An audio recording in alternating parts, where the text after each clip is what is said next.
할렐루야. 아멘. 오늘은 예수님이 만난 사람들 이제 대단원의 막을 내리는 마지막 시간입니다. 삭개오의 스토리를 나누려고 하는데요.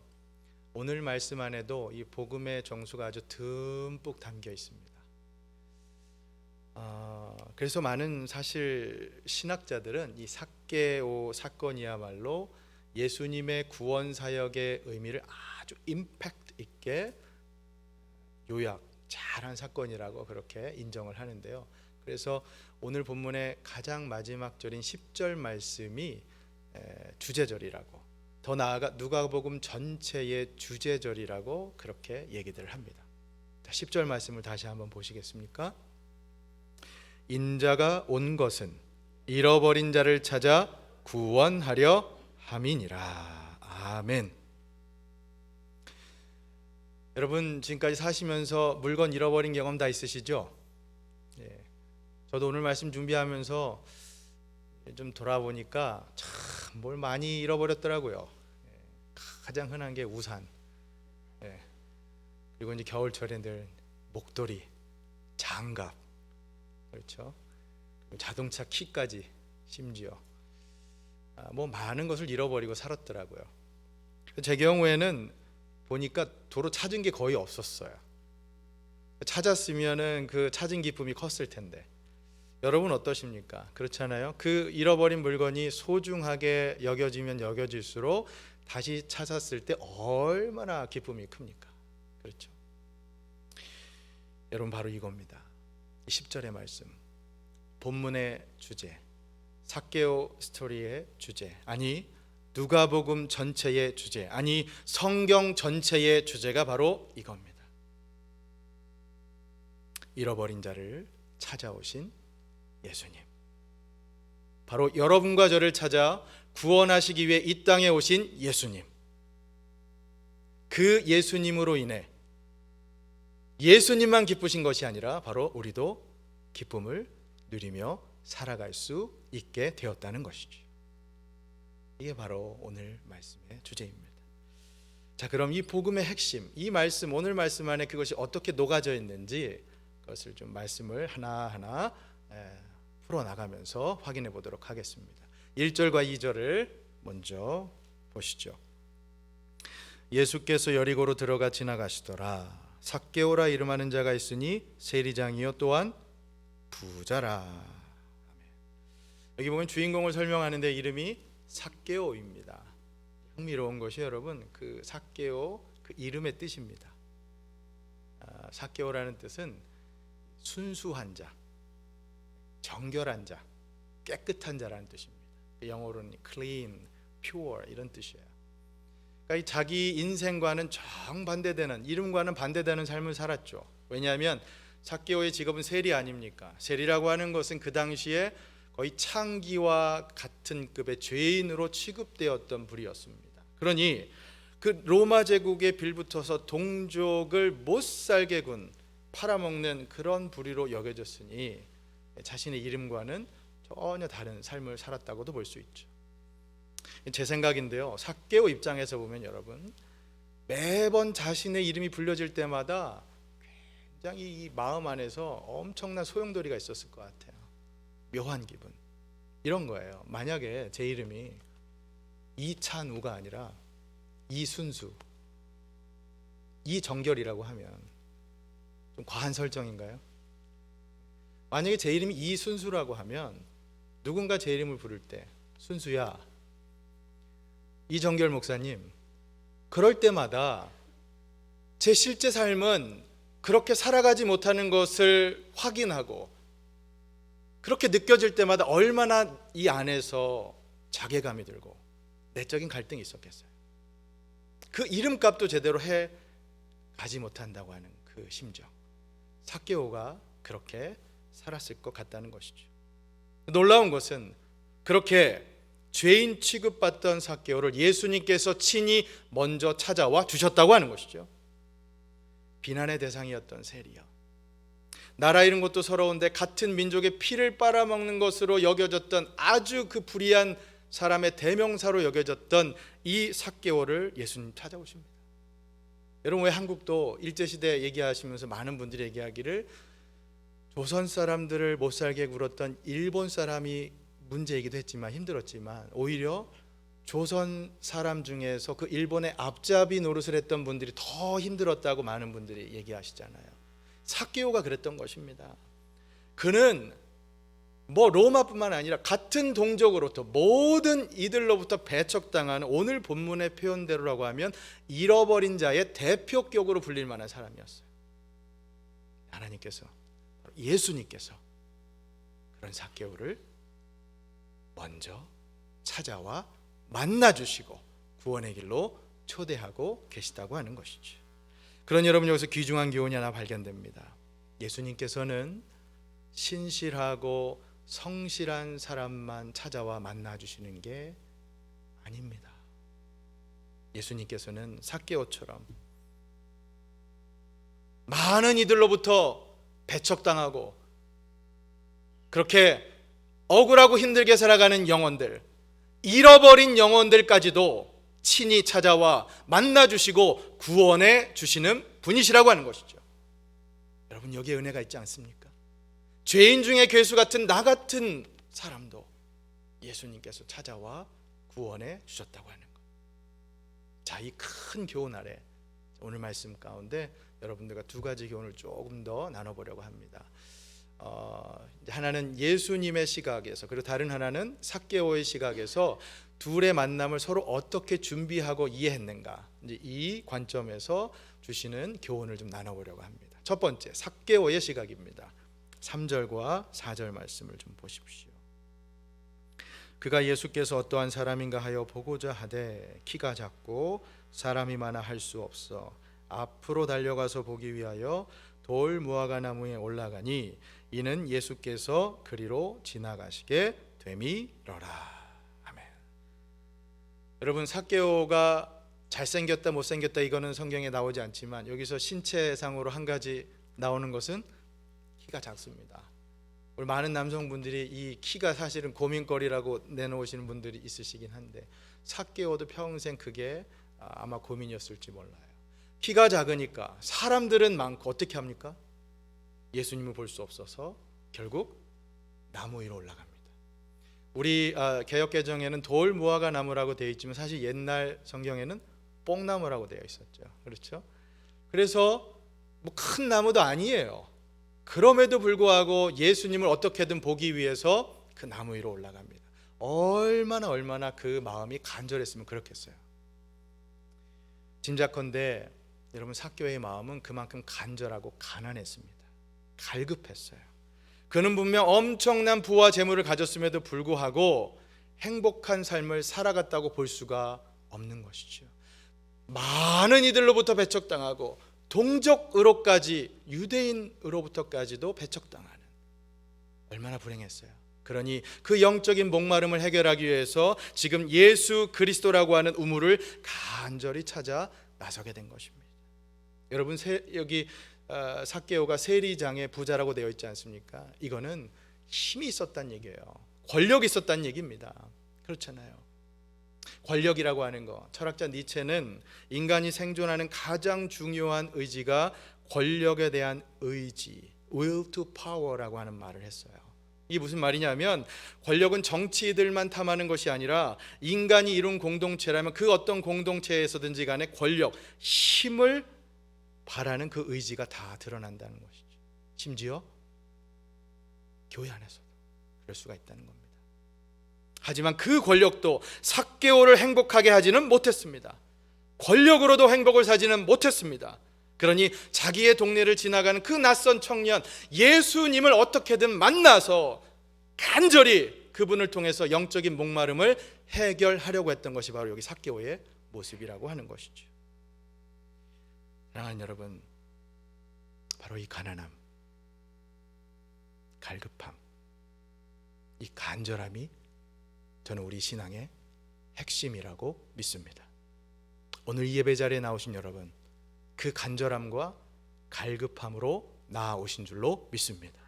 이 예배 자리뿐만 아니라 여러분 삶의 예배 자리에서도 그 간절함, 예수님을 향한 갈급함으로 살아 가시려고 어떻게든 몸부림치며 지금 신앙생활 하고 있는 줄로 믿습니다. 간절함, 갈급함. 잠언 8장 17절에 이런 말씀이 있어요. 스크린에 한번 이 말씀 띄워주시겠습니까? 잠언 8장 17절 같이 읽습니다. 나를 사랑하는 자들이 나의 사랑을 입으며 나를 간절히 찾는 자가 나를 만날 것이니라. 이 말씀대로 이루어지는 역사가 여러분 삶 가운데 있기를 간절히 소망합니다. 사랑하는 여러분, 이 말씀처럼 예수님을 향한 간절하고 배고픈 심정을 갖고 예수님을 찾아 나서셨을 때 예수님께서 꼭 만나 주실 것이고 예수님의 그 사랑으로 여러분 하루하루의 삶을 입혀 주실 줄로 믿습니다. 이처럼 오늘 말씀은 예수님을 간절히 찾는 삭개오의 모습을 보여주고 있어요. 자, 그런데 제가 여러분들께 강조하고 싶은 것은 예수님과의 만남을 간절히 사모했던 것은 삭개오만이 아니라고 하는 것입니다. 정작 예수님께서는 그 만남을 더욱 간절히 바라셨다고 하는 것이죠. 여러분, 저는 이것을 오늘 여러분께 꼭 강조하고 싶습니다. 삭개오가 예수님을 만나기 원하셨던 것만큼, 아니 그 이상으로 예수님께서도 삭개오를 만나기 원하셨던 그 마음이 너무나 간절하셨어요. 자, 예수님의 시각에서 이제 말씀을 보겠습니다. 말씀을 들여다보죠. 5절 보십시오. 예수께서 그곳에 이르사 쳐다보시고 이르시되 삭개오야 속히 내려오라. 내가 오늘 내 집에 유하여야 하겠다 하시니 6절 급히 내려와 즐거워하며 영접하거늘. 아멘. 여러분 보세요. 예수님께서 뭐라고 말씀하십니까? 삭개오야 속히 내려오라. 그의 이름을 아십니다. 어떻게 아셨을까요? 본문에는 물론 설명이 없습니다. 그러나 여하튼 예수님께서는 이미 그의 이름을 아셨다는 것으로 봐서는 그를 만나기 위한 마음 이미 작정하고 계셨다는 것이죠. 속히 내려오라. 천천히 내려오라고 하시면 않습니다. 어서 빨리 내려와 나를 만나자 말씀하십니다. 게다가 내가 오늘 내 집에 유하여야 하겠다 말씀하십니다. 유하여야. 이것은 뭐뭐 해야 한다는 당위적인 표현이죠. 거하여야 하겠다라고 말씀하시는 겁니다. I must stay at your house. 예수님께서 이미 작정하시고 삭개오를 만나러 오셨다는 얘기입니다. 여러분, 오늘 1절 말씀 보면 그 장소적 배경, 삭개오가 있던 이 마을 이름이 어디였죠? 여리고였습니다. 여리고 맞습니다. 제가 여러 차례 설명드렸지만 여리고는 이 당시에 살기 너무너무 좋은 곳이었어요. 그러나 예루살렘에서 여리고로 가는 길은 가파르고 험난했습니다. 그렇기 때문에 곳곳에 강도들이 출몰하기 쉬웠다고 선한 사마리아인 비유를 설명드릴 때도 말씀드렸습니다. 그런데 그 험난하고 위험한 길을 뻔히 아셨음에도 불구하고 예수님께서는 예루살렘으로 가는 그 길 가운데 여리고를 거쳐서 지나가셨다는 것이지요. 왜요? 삭개오를 만나기 위해서 말입니다. 여러분, 제 주장이 헛된 주장이 아닙니다. 많은 신학자들이 언급하기를 오늘 이 삭개오 사건은 오직 사복음서에서 누가복음에만 기록되어 있습니다. 그러면 여기는 누가의 의도가 다분히 숨겨져 있다는 것이죠. 그럼 그 의도가 무엇이냐? 본문 사건의 앞뒤 사건을 연달아서 보면 누가복음 18장과 19장을 보면 예수님께서 지금 상황이 어떤 상황이냐면 이제 마지막으로 예루살렘으로 들어가기 그 직전의 상황입니다. 십자가를 지시기 바로 그 직전의 급박한 상황에서 무엇이 아쉬울 게 있다고 예수님께서 여리고로 들어가신단 말입니까? 예루살렘으로 가는 길은 얼마든지 많이 있었습니다. 그럼에도 불구하고 굳이 여리고로 들어가셨다라고 하는 것, 그 이유는 다른 의도가 전혀 아니라 바로 삭개오를 만나 그를 구원하시기 위해서였다라고 하는 것이죠. 여러분, 예수님의 이 모습, 의도적으로 일부러 삭개오를 만나시기 원하셨던 그 모습, 강도 만날 위험을 무릅쓰고서라도 십자가를 지러 가는 급박한 상황에서라도 예수님께서는 삭개오 만나시기 위해서 여리고로 들어가셨던 것입니다. 그 척수인돌 목사님 같은 분은 이 삭개오 사건을 어떻게 묘사를 하냐면요, 이분께서 여러분 그 마라톤 있죠, 올림픽 경기 중에 그 마라톤 경기를 하다 보면 도로에서 뛰고 제일 마지막에 어떻게 합니까? 그 스테디움으로 들어와서 한 바퀴 트랙을 돌고 끝내지 않습니까? 여기 이 삭개오 사건은 예수님께서 예루살렘에 입성하시기 직전에 마지막으로 트랙을 도는 것 같은 그렇게 중요한 사건이다라고 그렇게 묘사를 해요. 그러니까 예수님께서 이 땅에 오셨던 목적을 아주 밝게 드러내는 것이죠. 예수님 구원 사역이 무엇인가, 이 사건 안에 다 담겨져 있다는 거예요. 만약에 예수님께서 삭개오를 만나지 않으셨으면 그를 구원하실 수도 없었다라고 하는 것이죠. 그러니 여러분, 지금까지 말씀 정리해 보면 이겁니다. 예수님께서는 삭개오가 예수님을 간절히 만나기 원하셨던 것만큼 예수님께서도 삭개오 만나기를 간절히 원하셨습니다. 다시 말하면 오늘 이야기는 삭개오가 예수님을 만나기 원했던 이야기가 아닙니다. 오히려 그 반대입니다. 예수님께서 삭개오 만나기를 간절히 원하셨음을 보여주는 이야기입니다. 여러분, 이것을 기억하십시오. 여러분들이 지금 예수님을 만나고 싶어 하시는 것보다 오히려 예수님께서 여러분들을 더 많이 만나고 싶어 하십니다. 여러분들께서 예수님을 더 많이 알고 싶어 하시는 것보다 예수님께서는 여러분을 더 많이 알고 싶어 하십니다. 요한 1서 4장 10절에서 사도 요한 이렇게 말씀해요. 스크린에 좀 띄워주시면, 사랑은 여기 있으니 우리가 하나님을 사랑한 것이 아니요 하나님이 우리를 사랑하사 우리 죄를 속하기 위하여 화목제물로 그 아들을 보내셨습니다. 사랑하는 여러분, 여러분들께서 하나님을 사랑하시기 전에 먼저 이미 하나님께서 여러분들을 사랑하셨습니다. 여러분들께서 예수님을 만나길 그 계획을 세우기 전에 그것보다 훨씬 더 먼저 예수님께서는 여러분들을 만날 계획을 세우셨습니다. 이것이 은혜죠. 그러니 여러분, 왜 그토록 예수님께서 삭개오를, 아니 우리를 만나길 원하셨는가? 그것이 바로 10절의 말씀입니다. 결론이자 주제이죠. 10절을 다시 한번 보십시오. 인자가 온 것은 잃어버린 자를 찾아 구원하려 함이니라. 아멘. 사랑하는 여러분, 이것이 바로 예수님께서 이 땅에 오신 이유입니다. 이것이 바로 복음입니다. 하나님이신 분이 인간의 몸을 입고 이 땅에 오신 이유, 그것은 다름 아니라 잃어버린 자를 찾아 구원하시기 위해서, 다시 말해 여러분과 저를 찾아 구원하시기 위해서 예수님께서 이 땅에 오신 하나님의 아들이시요 우리의 구원자이시요 살아계신 주님이신 줄로 믿습니다. 아멘. 그러니 이제 이 복음 붙들고 살아내야 하는 것이 우리의 사명이고, 이 복음 전해야 하는 것이 우리의 또한 사명이겠죠. 지난주 한국에서 일어난 참사, 그 뉴스 소식 여러분 다 들었을 거예요. 이태원에서 일어난 일로 150명 이상이 안타깝게 목숨을 잃은 그 슬픔과 애도의 물결이 전 세계에서 이어졌다는 뉴스를 들었습니다. 할로윈 파티를 하기 위해서 이태원에 모인 분들, 안타깝게도 소중한 목숨을 잃게 되었죠. 그렇기 때문에 누가 책임자냐, 그 책임 소재를 묻고 따지고 비난하는 여론도 들끓고 있는 것을 봅니다. 하지만 여러분, 저는 무엇보다 크리스찬인 우리는 슬픔을 당한 분들을 위로하고 그들이 잘 이겨낼 수 있도록 한 마음으로 기도하는 것이 더 우리의 몫이라고 생각합니다. 지금 그들에게 필요한 게 위로겠죠. 그런데요, 제가 그 여러 소식들을 접하는 가운데 너무나 인상적인 게 하나 있었어요. 한 경찰관의 소식이었어요.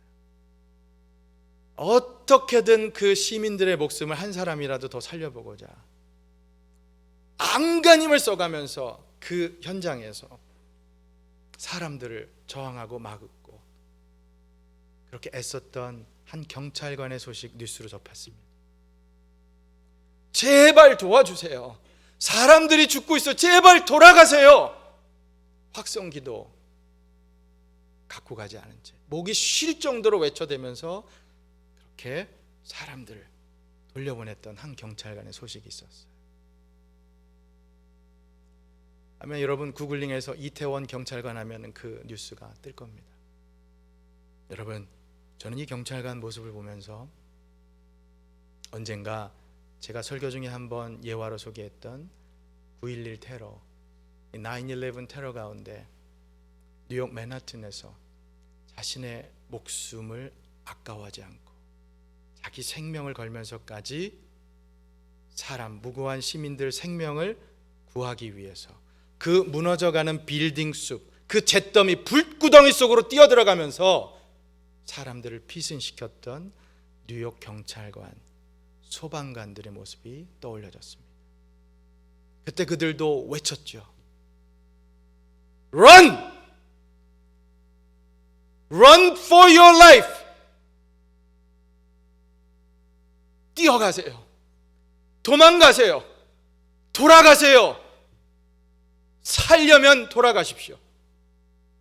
근데 그 모습이 이 이태원 경찰관의 모습에 오버랩됐습니다. 제발 도와주세요. 제발 돌아가세요. 사람들이 죽고 있습니다. 제발 돌아가세요. 여러분, 설교자인 저에게, 복음을 전할 사명을 갖고 있는 저에게 그 경찰관의 말이 이렇게 들렸습니다. 제발 돌아가세요. 여러분, 제발 돌아가십시오. 이 혼탁하고 어두운 세상 이대로 가면 다 죽습니다. 여러분, 제발 돌아가세요. 십자가 지시고 잃어버린 자를 위해서 이 땅에 오신, 여러분들 구원하기 오신 예수님께로 돌아가십시오.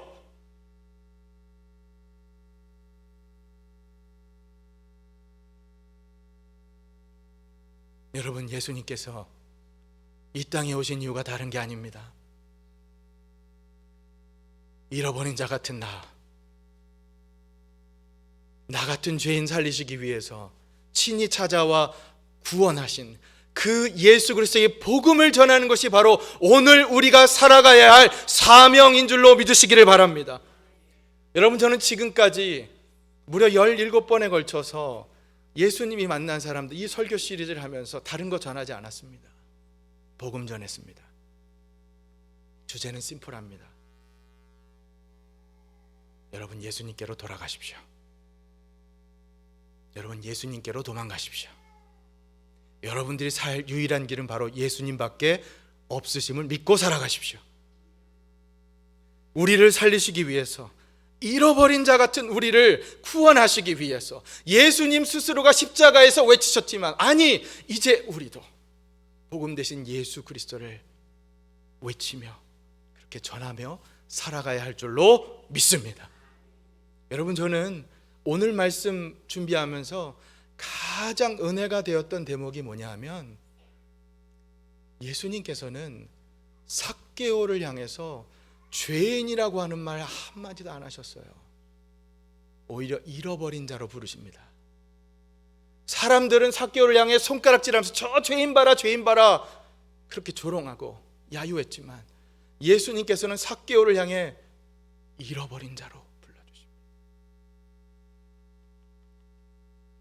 나 같은 죄인도 잃어버린 자로 여겨주신다는 것이죠. 여러분, 이것이 얼마나 큰 은혜입니까? 우리 삶의 모든 것이 다 하나님의 은혜이지만 우리에게 베풀어진 이 구원의 은혜가 얼마나 놀랍습니까? 사도행전 15장 11절 이렇게 말씀합니다.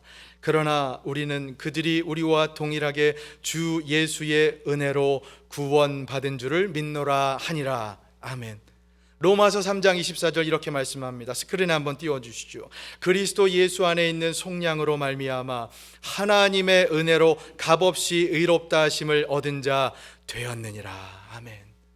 사랑하는 여러분, 하나님이 그 은혜에 부디 감사하신다면 이제 이번 한 주도 예수님 외에 내가 가장 소중하게 여겼던 거 다 뒤로 물리시고, 예수님 외에 내가 주인 삼았던 거 다 내려놓으시고, 여러분 인생의 진정한 주인 되시는 예수님 다시 한번 붙드시고, 예수님 바라보시면서 예수님께서 주시는 은혜 가운데 살아가시기를 예수님의 이름으로 간절히 축원합니다. 네. 오늘 말씀 매듭을 지어보겠습니다. 아마 시리즈 전체의 결론격 교훈이라고도 할 수 있을 것 같습니다. 예수님이 만난 사람들, 여러분 그 사람들은 다 변합니다. 그들의 삶이 변하죠. 삭개오도 그랬습니다. 그는 예수님을 만난 후 자신이 너무나 소중하게 여겼던 재물과 부를 다 내어놓습니다. 다른 사람들에게 다 나누어 주죠. 동족과 나라를 팔아먹어도 부족, 그렇게 아까워했던 재물인데 어떻게 이런 일이 일어날 수 있을까요, 여러분? 왜 삭개오는 자신의 재물을 다 나눌 수가 있었을까요? 왜냐하면 그 재물보다 더 귀한 예수님을 만났기 때문입니다. 예수님을 만나 사랑하는 삶을 살아가는 그 삶을 시작했기 때문입니다. 여러분 지금 이것이 우리의 모습이죠. 복음을 받은 자의 삶의 근본적인 변화가 바로 이 모습인 줄로 믿습니다. 내가 주인 삼았던 모든 것 이제 다 내려놓으시고 이번 한 주도 여러분의 인생의 주인 되시는 예수님 바라보시면서 예수님께서 주시는 참 행복 누리며 살아가실 수 있기를, 그 복음으로 다시 회복되는 여러분 삶과 여러분의 가정과 우리 임마누엘 교회가 될 수 있기를 예수님의 이름으로 간절히 축원합니다. 아멘. 기도하겠습니다.